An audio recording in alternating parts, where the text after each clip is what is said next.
What is right and wrong? Without God, you can't answer this question. Without God, anything goes, morality-wise. The 19th century was the age of enlightenment. The age of enlightenment means that human beings became enlightened enough to know that they were too smart to believe in God anymore. That's what enlightenment thought is. Humans said, well, that's archaic, that's medieval, that's dark ages. We're done with that. Let's move on. Reason, science, intellect, thought. That's how we can formulate great societies. The 19th century was followed by the 20th century. And every historian will say this, the 20th century was the bloodiest century in human history. More people died in the 20th century than any century ever before it.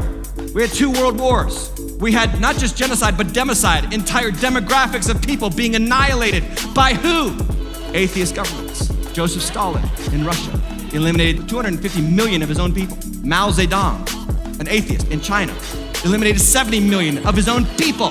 Hitler, who wasn't an atheist, but he was a Darwinian evolutionist, said that he believed that natural selection had selected the Aryan race to eliminate all other races. Listen to me very carefully. It is no coincidence that the bloodiest century in human history followed the exact century when human beings decided there's no God anymore. Because when you take God off the equation, out of the equation, you don't have a reference point for what's right and what's wrong. Anything goes. We have this idea in America today of subjective morality. What's right for me is right for me, and you can't tell me what's right for me is wrong for me. You can't tell me that. We have that. That's what's in America right now.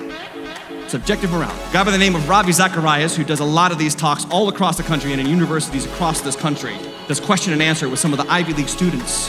One of those students stood up and said, Ravi Zacharias, tell me, why are you so afraid of subjective morality? What does he say? Why are you so afraid of somebody deciding for themselves what's right and wrong? You know what Ravi said to him? He said, do you lock your doors at night? The student said, yeah. He said, you're the one that's afraid of subjective morality because you're afraid that somebody's going to think it's perfectly right for them to break into your house, steal all your stuff, and shoot you in the head. You cannot have subjective morality. It does not work. That's why this whole happiness game in America will not work. I deserve to be happy no matter what it costs me. I'm going to make happiness the ultimate. These are not revolutionary phrases. These are not progressive ideas. These are ancient ideas, and they didn't work in the ancient times. We say them still today. I should be happy no matter what. I need to fulfill my life. I need to feel good about myself. Is that the ultimate point of life? It can't possibly be, because if your ultimate happiness is always based on what makes you happy, then there is going to be a byproduct of making other people unhappy to make you happy. You can't live like that. It doesn't work. Now, to give you an example of why that doesn't work, is totally politically incorrect. I have a wife and 3 children. I love them with all my heart. But if I was to fall for another woman and tell my wife, I'm sorry, I'm leaving you and the children, and I'm going to marry this woman, I'm sorry, there would be a very small segment of society that would say he's making a good decision for himself. He deserves to be happy. Very small, very, very small. But if I was to turn to my wife and say, I'm sorry, I'm gay.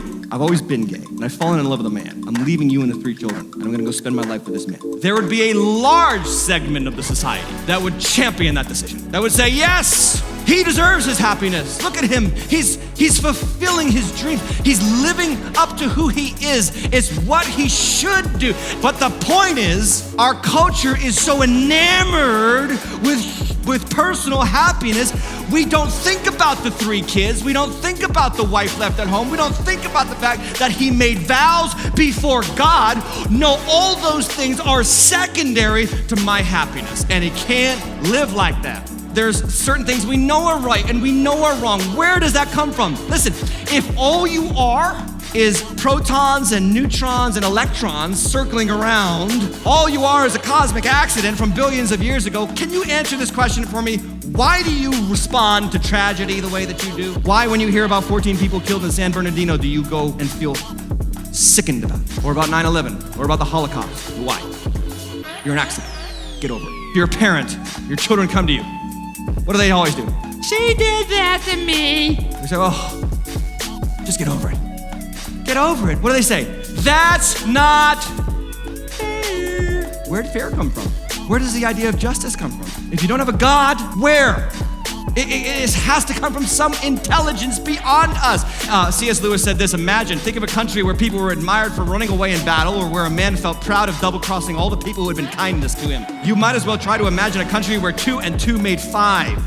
In other words, there's morality out there. It comes from somewhere. The Bible's answer is it comes from God.